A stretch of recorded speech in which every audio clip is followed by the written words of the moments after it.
Hey everyone, and welcome. Today, we're diving into the big ideas from a book called Close the Doors of Suffering.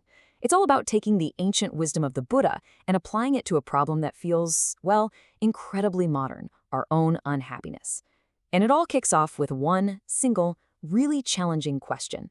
So, everything we're talking about today really hinges on this one powerful idea. It's asking us to stop pointing fingers at things outside of ourselves for our pain. Our job, our relationships, the way the world is. Instead, it asks us to turn our focus inward. It's a huge shift in perspective, and honestly, it's where this whole journey has to begin. Now, to really get where this idea of internal suffering comes from, we've got to go way back to the beginning, to the story of the man who first figured it all out. And think of this less like a history lesson about a prince named Siddhartha Gautama and more like a story that's really about all of us, about searching for the answers to life's biggest questions. I mean, can you imagine living a life where you were completely protected from any kind of pain? That was Prince Siddhartha. But the moment he stepped outside his palace walls and actually saw old age, sickness, and death, well, he couldn't unsee it.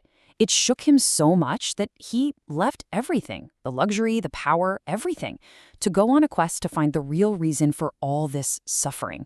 And what he eventually found? Man, it was the answer that changed everything. And this was the big aha moment. Siddhartha realized that suffering isn't just something that happens to us from the outside world. Nope, it's an internal reaction. The real source of our pain is actually created right inside our own minds. The book has this great metaphor for these internal sources. It calls them the doors of suffering. And the wild part is, we hold the keys, and a lot of the time, we're the ones leaving them wide open. The first door is one we all know pretty well, anger. And the second door is greed. You know that feeling, right? That little voice that always wants more, that hunger that's never, ever satisfied no matter how much we get. And door number 3 is the ego. That is our obsession with our own identity, that constant need we have to be right, to look important, and to defend this idea of who we think we are. So let's just put it all together. Here's the most important point. A tough thing happens in your life, but the suffering you feel isn't the event itself. It's your reaction to it. The anger, the wanting more, the bruised ego. The event is just neutral. Our internal response is what actually creates the pain. These doors are how we let all that pain flood in. Okay, but here is the good news. If there are doors to suffering, it means there must also be keys to close them. And this book doesn't just point out the problem, it gives us a really clear, practical way to find some peace. So let's check out what those keys are. The path to closing these doors isn't some big, complicated secret. First up, mindfulness. This is really just about noticing your thoughts and feelings without getting totally swept away by them. Second, compassion, or karuna. This means showing kindness not just to other people, but, crucially, to yourself too. And third, walking the middle path. Finding balance, trying not to swing between chasing every single pleasure and denying yourself everything.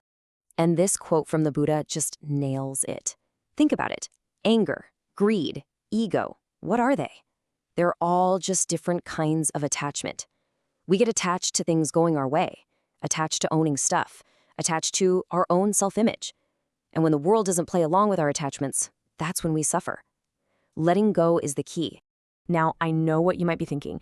This sounds great for a monk on a mountain, but what about my busy, chaotic, modern life?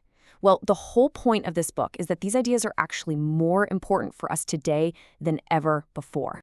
We're pretty much always presented with two options, two paths we can walk down. Our whole society is constantly pushing us towards the path to more. More money, a better title, more stuff. But that road, as this shows, just leads to a nonstop cycle of wanting and never being satisfied. The other option is the path to peace, which is all about looking inward, cultivating things like kindness and self-control. And that's the one that leads to real, lasting happiness. So what's the big takeaway here? Well, first, this isn't about religion. It's a user's manual for living a better life. The lessons are for everybody. Things like, true wealth is your character, not what's in your bank account. That kindness and self-discipline are the real secrets to a fulfilling life. And maybe most important of all, overcoming suffering isn't just about getting lucky. It is a skill. And like any skill, it's something you can learn and practice. So that brings us to the end, and to maybe the most important question of all.